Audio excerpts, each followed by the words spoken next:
जब भी नॉर्मली घर पे कड़ी बनाई जाती है तो वो बहुत गाढ़ी सी बन जाती है, खुश्क सी होती है, उसके ऊपर लुक नहीं आ पाती। उसके अंदर खटास किस तरह से ऐड की जाती है, ये इतने सारे सवाल इंशाअल्लाह सभी सवालों के मैं आपको जवाब दूंगी।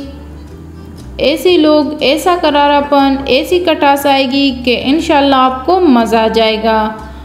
और किसी भी रेस्टोरेंट से या किसी भी एक्सपर्ट बंदे से जिसकी आपने आज तक कड़ी खाई हो, आपने उनसे इसको कंपेयर करना है, इंशाअल्लाह विनर आप होंगे।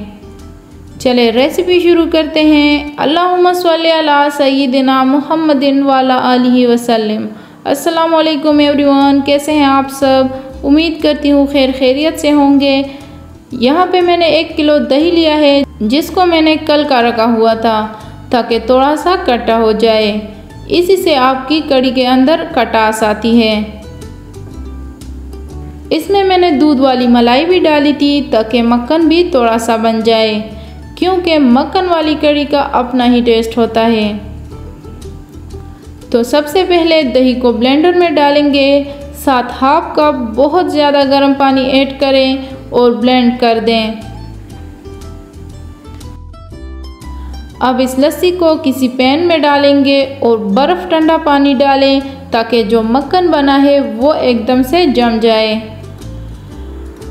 मक्खन जमाने के बाद इसको जमा करके एक साइड रख दें। ज़्यादा तो नहीं बना, लेकिन बच्चों के लिए पराठे या ऑमलेट के लिए काफ़ी है।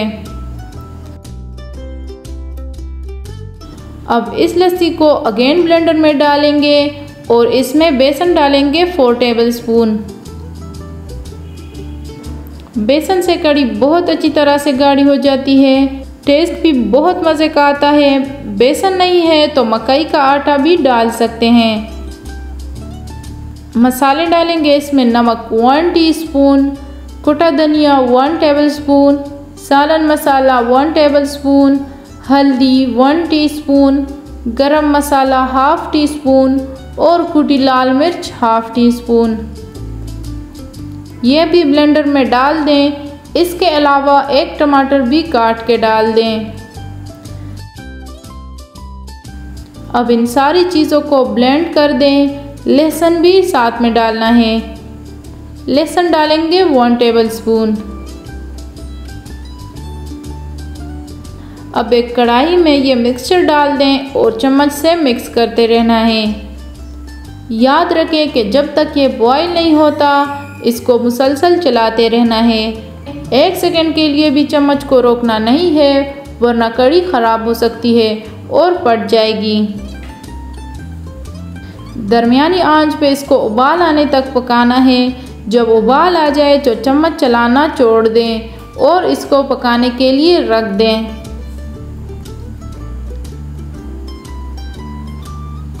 अब कड़ी के लिए पकोड़े बनाते हैं। इसके पकोड़े बिल्कुल सादा बनते हैं। बहुत से लोग सिर्फ बेसन के पकोड़े बनाते हैं, बेसन को घोल के मसाले डाल के पकोड़े बना लेते हैं। मुझे वो नहीं पसंद, मैं प्याज टमाटर डाल के पकोड़े बनाती हूँ। इसके लिए मैंने आधा प्याज आधा टमाटर लेके चॉप किया। 4 टेबलस्पून बेसन डाल के इसमें ½ टीस्पून नमक, 1 टीस्पून कुटा धनिया, 1 टीस्पून चाट मसाला, 1 चुटकी हल्दी, 1 चुटकी कुटी लाल मिर्च और ½ टीस्पून जीरा डाला। इसके अलावा आधा कप पानी डाल के इससे पकोड़े बनाने के लिए बैटर रेडी किया। अब एक पैन में आधा कप ऑयल लेंगे, इसमें सारे पकोड़े तल लेंगे। कड़ी के लिए बड़े बड़े और मोटे पकोड़े बनाए जाते हैं। पकोड़ों को बहुत ज़्यादा फ्राई भी नहीं करना, वरना ज़्यादा क्रिस्पी हो जाएंगे। बस लाइट ब्राउन होने तक इसको फ्राई करना है। पकोड़े निकालने के बाद बाकी के ऑयल में कड़ी के लिए तड़का बनाते हैं। तो एक प्याज को लच्छे की तरह काट लें और इसको फ्राई करें। हल्का फ्राई करने के बाद इसमें 1 कड़ी पत्ता, 1 टीस्पून लहसुन अदरक पेस्ट और 1 टेबलस्पून जीरा डालें और फ्राई कर लें।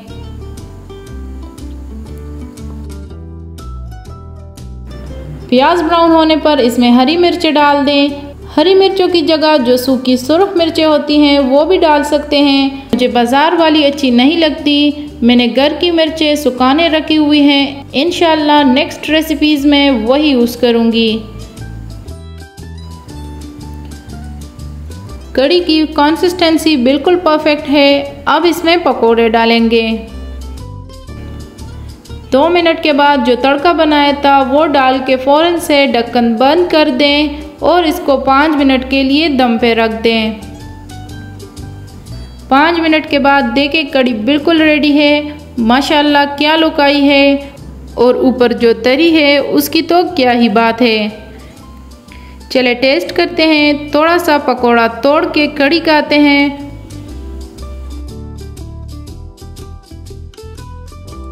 बहुत ही मज़ेदार कड़ी बनी है।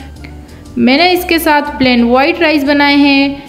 तो मेरी प्लेट कड़ी के साथ ऐसे बनती है कि पहले चावल डाल के बीच में पकोड़ा रखती हूँ और उसके बाद भर के कड़ी डलती है, इस तरह से कि चावल कम और कड़ी ज़्यादा हो। तो ये थी मेरी आज की रेसिपी। उम्मीद करती हूँ आपको पसंद आई होगी। पसंद आई हो तो मेरे चैनल को सब्सक्राइब करें, वीडियो को लाइक एंड शेयर करें। मिलते हैं फिर किसी नई रेसिपी के साथ। तब तक के लिए मुझे दीजिए इजाज़त। अल्लाह हाफिज़।